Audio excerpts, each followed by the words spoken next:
His head just moved. Dude, it's the ship. The ship is rocking right now. Okay. All I'm saying is we've been here before. I know my freaking job, Jeff.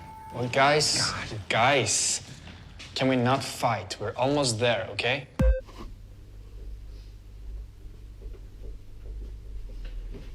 Hello Earth, your time as a free planet is coming to an end. Welcome back to the Shaman Jan. I hope you enjoyed my recent episode, which was called the Dad Files, where we started to talk about aliens and UFOs and otherworldly things. And as I mentioned in that video, I've had plenty of my own strange experiences, and I guess I want to talk about it. You know, I really just want to talk about it. And one thing that I really do want to talk about is when you've got problems, any problems. It doesn't have to be kind of otherworldly kind of issues or big conspiracy theories or anything like that. But whenever we've got problems, we tend to kind of gravitate towards groups. You know, we go and we join a group, or we look for a group. And I've done this with addiction. You know, I went and joined fellowships, and I got lots from them. You know, they were good and bad. You know, but ultimately, these places are all the same. It became almost like Fight Club, you know, where he's going to all the different support groups. But I wasn't trying to do that. I was trying to fix myself, you know, and I was trying to kind of find other people to identify with. And I did in many ways, and I found lots of people that I didn't identify with. But anyway, that's a long time ago, all that. But just in the last few years, I've started investigating kind of, not conspiracy theories, but maybe the conspiracy of conspiracy, you know, being a bit more kind of cynical in my old age, and not being so easily kind of taken in by a fantastic story. And when I look back at the last 10 years of my life, when I look back at my life and all those little kind of instances and weird things that have happened to me and all those little stories that I've gathered, you know, I know we're not alone. You know, I know that. I know that there's more to this world than what we see, you know, and what we taste and what we hear and what we smell and what we touch, you know. There's so much more going on, you know, and coming to terms with that, you know, trying to cognise that and trying to kind of live a somewhat normal life, many people become a hermit, you know. Many people cut themselves off from society and run away and kind of never come back. And I feel like I'm probably going to do that at some point, because this place is fucking crazy, you know. And I do get out of here. I've found a way out, you know. I'm able to kind of leave this place. Not always for a very long time, but I'm able to kind of cut off from this. It's taken me a long time to get to that point.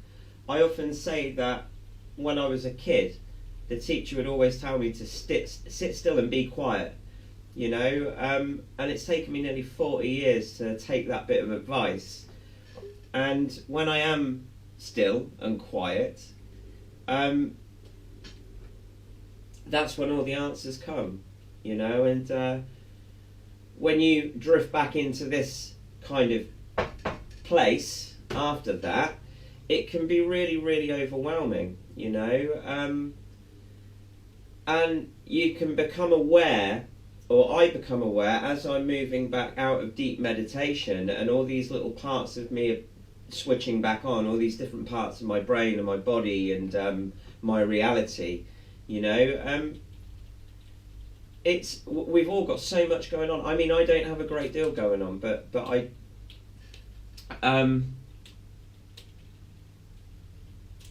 there's always things bubbling away underneath, you know, and there are always potentials. They can be the potential to be to fly higher than the angels or sink lower than the beasts, you know. And as far as enlightenment's concerned, I don't think it's a stable thing, you know. I don't think that we generally get that, or just in my experience, you know. I've experienced moments of total clarity, moments of total unity. I have this all the time, you know, and I've begun to take that a little bit for granted, you know, and I've not really shared enough of this with the world. And in a world where we've got so much kind of hoist upon us, you know, and we're constantly being bombarded by stimulation, we need techniques, you know. We need techniques to kind of chill us out, you know. Anyway, moving on from that, I went along to a group. I went along to a conference called the Bases Conference, and I don't know if any of you have heard of this, but it's all to do with deep underground military bases and UFOs and all sorts of conspiracy theories, and they've kind of moved into the area of target individuals, that whole kind of concept. And I can identify with the concept of targeted individuals. My God, that's a mouthful. I can identify with the concept of targeted individuals, but these groups tend to be becoming more of a targeted collective, you know, and it's very easy to sit in a group and share your experiences and then want to kind of make your experience more dramatic than that of the others, you know. There seems to be a lot of competition going on for who's had the most this is a weird video for me to make, but I'm just gonna talk through it because I find these videos very therapeutic, all in all. So yeah, it's come to a point of people sharing these fantastical stories about how they've had these insane experiences, you know. And if I was to start telling you about some of my experiences, they'd seem lame compared to a lot of the stuff out there, you know. But they're not lame, you know. They were very real, and they were real enough, you know. And when I went along to this first conference, I was aware of the energy there, the energy that was being harvested in many ways. You know, I referred to it as being like a loosh farm. And I get this from yoga and meditation also, you know, that when we go to these places, we're kind of, it's, I don't want to lump all those in together, but I think the reason that I went along to these conferences, you know, these few conferences, to kind of just get a sense of what was really going on, you know, energetically, you know, and it was really overwhelming. I was having to fucking hold myself to the floor just to kind of ground the energy, and other techniques as well. But there was essentially lots of people just pouring out lots of this dark energy, and it was kind of almost being gobbled up by these etheric garbage men, I guess, etheric garbage collectors or etheric recyclers, you know. But these the lower spirits, it's like a buffet for them, these places. And when a lot of the subject matter, when it turns dark, you can feel that energy. You can just feel that energy fill fill the room, you know. And it is almost like it's being farmed. That's just what I got from it. That's just what I got from it. That was my first experience there. And I had to go away. I had to get out of the actual building that it was being held in and go and stand in a field and take my shoes off and ground, because it's really heady stuff, you know. And yeah, anyway, so that was my first experience of the Bases Conference. And I bumped into Miles Johnson. Anybody that knows the Bases series or the Bases Conference will know who Miles Johnson is. And yeah, there was just a really small weird moment when somebody was giving him Tic Tacs or a Tic Tac, and I said, "Nice tactic, Miles." And his face just dropped, and it was like, these people are so paranoid and so kind of on edge, and I'm sure I ruffled a few feathers there, you know. But I guess that's why I was there. This is what I'm told. You know, I can't.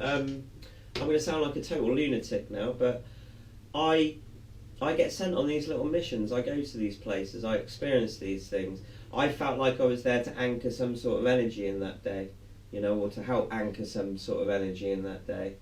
I saw stuff that day.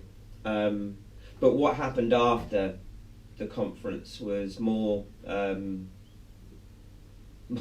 miraculous than anything. I'd walked miles to get there, and I disconnected phones. There was all sorts of crazy shit going down to stop me from getting there. It was really bizarre. But I got there, and I was staying at the Barge Inn in the campsite. And I didn't even know until I got back, or in fact the next day, that my tent was pitched right on the ley line, and I didn't know they had a ley line running through there, and it was the land of milk and honey. And the next morning when I got up, I was doing a bit of yoga in the morning. I think I did a bit of oil pulling, and I was spitting my oil out and kind of doing my kriyas and stuff, and there was another guy meandering around the campsite, just picking up litter. And I went and had a chat with him. We just had a nice chat, talked a bit about yoga, the alien conference. We talked about the cows, and I asked if there was anywhere I could get some raw milk from, because it was actually the Vale of the White Horse, which is called the land of milk and honey, and all dairy cows around there. And I couldn't get any raw milk, but we talked about raw milk, and this fella told me that he heard something about raw milk, or read something about Jesus and raw milk from years before.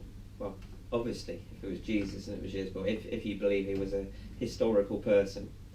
But it was from the teachings of Jesus, and he said, yeah, Jesus used to take his disciples down to the creek and get them to drink raw milk through their nose.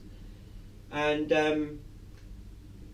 I said, wow, that makes sense. That makes total sense, because I was learning about colostrum and galactose, and why milk does in fact eradicate mucus. If it's not pasteurised, homogenised, gender-bending kind of supermarket milk, if it's real milk, it will destroy mucus. It will, yeah. So it made perfect sense. And he told me that he'd read this book in the Centre for Psychical Research in London, and it was called The True and Authentic Gospel of Jesus Christ, or The Authentic Gospel of Jesus Christ. I've since looked for that book. I've got a book that's near enough the same title. I should have brought it down. I didn't even think I was going to talk about this today. Yeah, so I ordered the book, and I've been through it, and I can't find anything about this practice of using raw milk in a neti pot. Warm milk, it has to be warm milk as well. There's lots of people do neti pot videos and stuff online, but I've never seen anybody do it with the warm raw milk.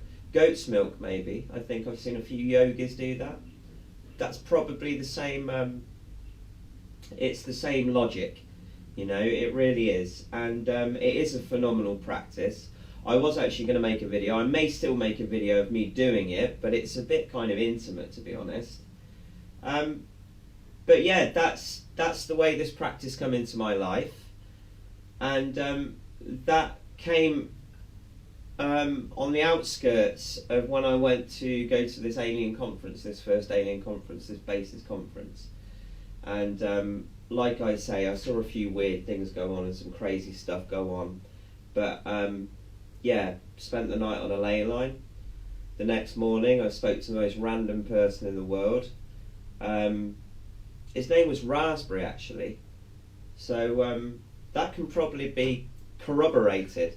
You know, and he was actually he was a fascinating fella. He was making signs to tell other people to pick up litter, and it's really inspiring. Just a nice little thing, you know. And he needed to get them laminated, and I was going to try and send him some laminating pouches, but yeah. So I introduced him to oil pulling, which is something I'll talk about in a later video. Right, my dog's going crazy. So I'm going to cut this short, and I'm just going to call this episode one of the ad files. Mine were greys. Big heads, little bodies.